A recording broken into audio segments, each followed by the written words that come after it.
Praise the lord. ఈరోజు దేవుని వాగ్దానం యెషయా గ్రంథం 51వ అధ్యాయం 16వ వచనం. నా చేతి నీడలో నిన్ను కప్పియున్నాను. ప్రియ దైవజనమా, ఎన్నో భయంకరమైన ప్రకృతి వైపరీత్యాలు, ప్రమాదకరమైన తెగుళ్ళు, రోగాలు, ప్రమాదకరమైన మనుషుల మధ్య నివసిస్తున్న నిన్ను దేవాది దేవుడు తన చేతి నీడలో కప్పి భద్రపరిచి కాపాడుచున్నారు.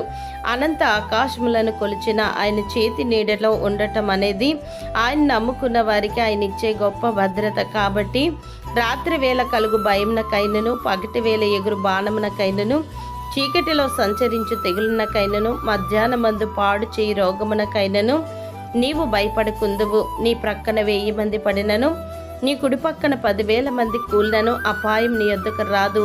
ఎందుకనగా నీవు సర్వశక్తి గల దేవుని చేతి నీడలో ఎంతో సురక్షితముగా ఉంటావు. దేవుడు మిమ్మును దీవించునుగాక.